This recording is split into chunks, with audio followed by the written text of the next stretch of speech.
Welcome back to the ATA Chapter channel. All right, this is it, the final part of our series on ATA Chapter 21.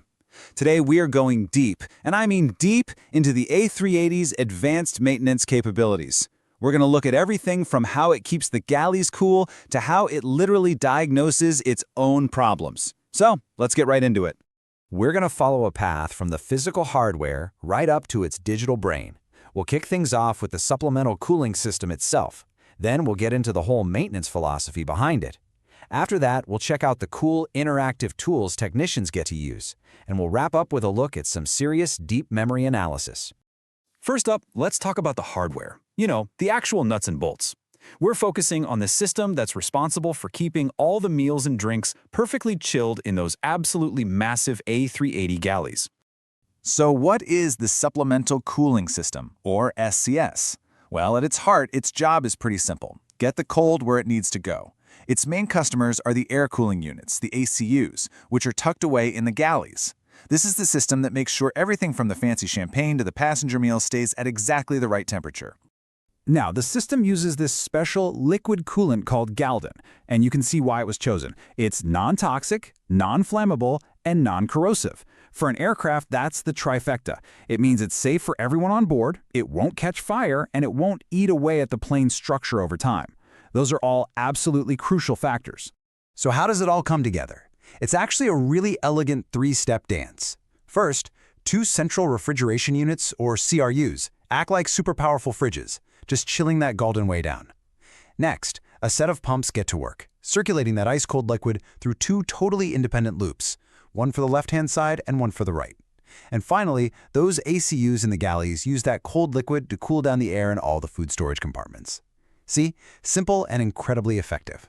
Okay, so we've seen the hardware. That's the muscle. But where the A380 really shines is in the digital brain that watches over all this complexity.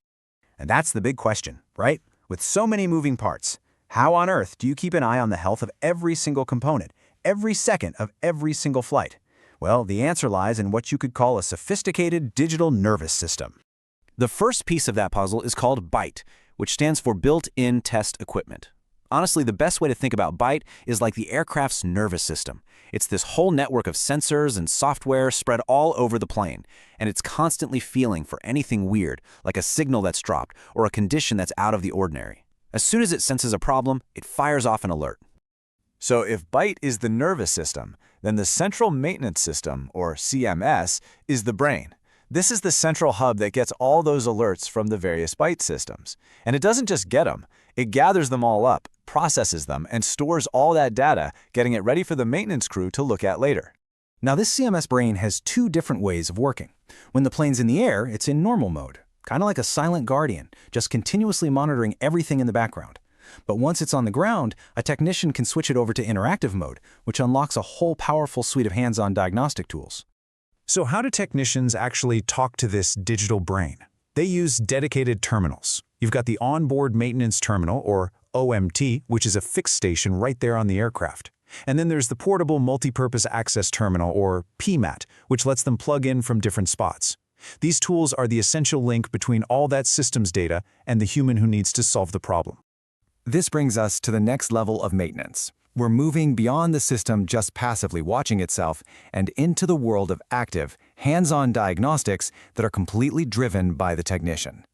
And this right here is all about efficiency. I mean, think about it. Instead of the super expensive and time-consuming job of physically removing a component to test it, these interactive tests let a technician basically command that part to do something while it's still on the aircraft.